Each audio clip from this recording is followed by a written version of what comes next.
Bonsoir à tous et bienvenue dans ce point de l'actualité. Le Premier ministre Patrick Achi a procédé ce vendredi à l'inauguration de l'hôpital général d'Adjamé, une rénovation qui vient améliorer la prise en charge sanitaire des populations, les offres de soins des patients ainsi renforcées. Alexis Ouedraogo. Ce vendredi à Adjamé, Achi Patrick est sur le terrain.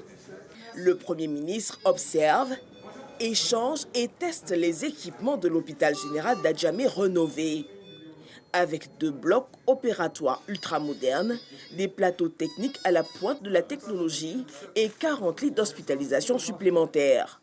Nous venons d'achever la première phase qui a consisté donc à réhabiliter une partie des infrastructures existantes, principalement la maternité, le bloc opératoire, à reconstruire le premier étage qui existait, qui n'était pas achevé, et à rajouter un deuxième niveau donc pour faire l'extension des capacités en termes de lits de l'hôpital et aussi en termes de plateaux techniques.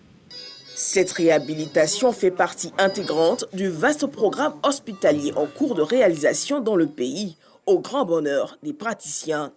La particularité, il y a toutes les spécialités du CHU. Dans un hôpital général, vous ne trouverez pas un service d'hémodialyse. Dans un hôpital général, vous ne trouverez pas une cardiologie 24 heures sur 24. Nous avons la traumato, la gastro, la chirurgie pédiatrique. C'est des atouts. Aujourd'hui, les accidentés, nous allons les recevoir. Nous n'allons pas les évacuer. Les femmes enceintes, nous sommes prêts pour la césarienne aujourd'hui.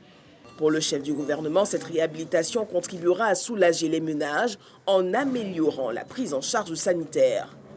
La capacité d'accueil de l'hôpital général a été accrue de façon significative et peut absorber non seulement la population d'Adjamé elle-même, mais on sait qu'Adjamé est un carrefour. Et donc, en période de pointe, c'est plusieurs millions de personnes qui circulent ici. Et cet hôpital a également la capacité d'absorber, je dirais, cette pointe-là. À terme, l'hôpital sera également doté d'un service d'urgence, de laboratoire, d'un service d'imagerie médicale avec scanner et d'un bâtiment de 2 niveaux. Ce n'est pas uniquement à Adjamé. Aujourd'hui, on inaugure la première phase de la réhabilitation de l'hôpital général d'Adjamé. Mais la semaine prochaine, le 24, ça sera l'inauguration du CHR de Daloa. Le 31, ce sera l'inauguration du CHR d'Adzopé. Et puis par la suite, on aura également donc, le bloc, la phase gynéco-obstétrique de Trècheville qui est en cours d'achèvement. On a Cocody, on a Bassam, on a Korogo, on a San Pedro.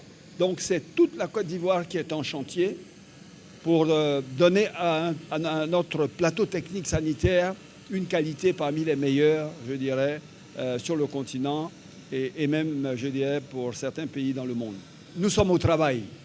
Notons que l'hôpital général d'Adjamé couvre une population de plus de 600 000 habitants. Son périmètre reste étendu aux communes voisines. Le coût des travaux, lui, est estimé à 12 milliards de francs CFA.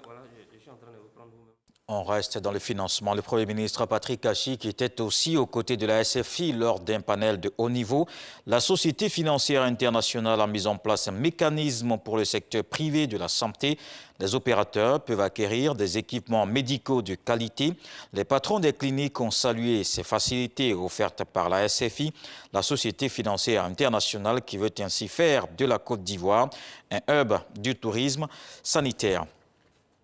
Au total, 473 personnes inculpées pour corruption, enrichissement illicite, blanchiment, détournement de deniers. C'est ce qui ressort de la conférence de presse de la Haute Autorité pour la bonne gouvernance. L'organe fait le point sur les actions de lutte contre la corruption en Côte d'Ivoire. La justice a déjà prononcé la condamnation pour 60 dossiers et leur donne la confiscation au profit de l'État, bien sûr, des biens mal acquis. Et on termine en France. Le garde des Sceaux, Éric Dupond-Moretti, mis en examen ce vendredi pour prise illégale d'intérêt.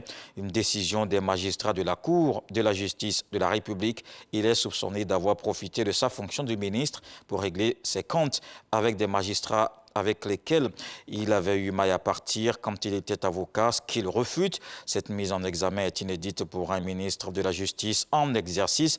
Le Premier ministre Jean Castex lui a renouvelé toute sa confiance. La suite avec les infos régionales, je vous retrouve avec beaucoup de plaisir à 20 h pour la grande édition.